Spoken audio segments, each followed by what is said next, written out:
Hey, salut, comment vas-tu? J'espère que tu vas bien. Aujourd'hui, on va se retrouver en fait pour une petite vidéo du même style que celle que j'ai faite sur la fin de Soul Eater. Si tu l'as pas vu, je t'invite à le faire. Si t'as pas vu Soul Eater, je t'invite aussi à le faire, dans l'ordre que tu souhaites. Vaut mieux que tu aies vu Soul Eater avant quand même, avant d'avoir vu ma vidéo.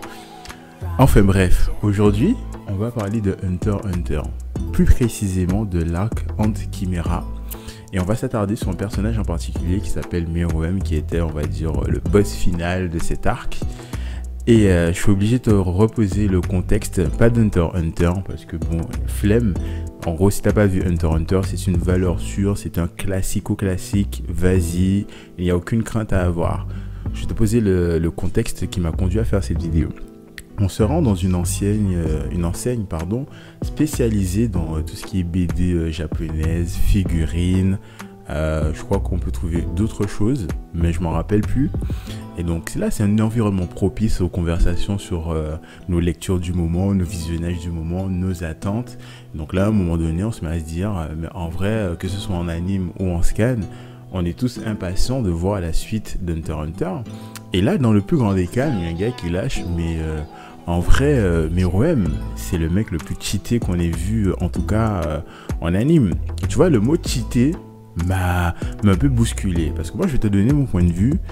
Je ne pense pas que Meruem soit cheaté. Meruem me fait plus penser à quelqu'un comme Freezer, où le mec a une très grosse marge de progression. Il a une capacité d'apprentissage qu'on pourrait qualifier de phénoménale.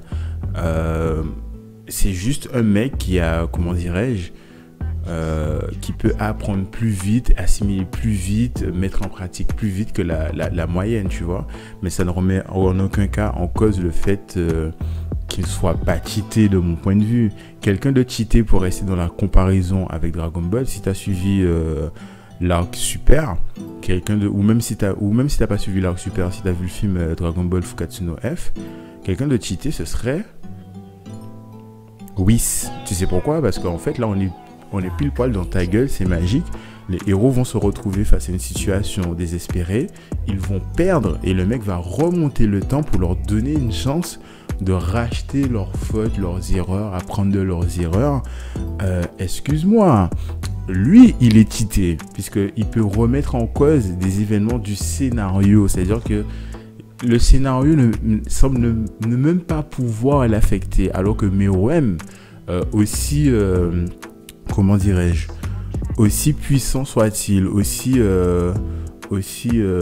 capable soit-il par rapport à son apprentissage ou sa capacité d'assimilation, il est assujetti par le scénario. À aucun moment, à mes yeux, Meruem dépasse le scénario et Meruem te dit ta gueule, c'est magique.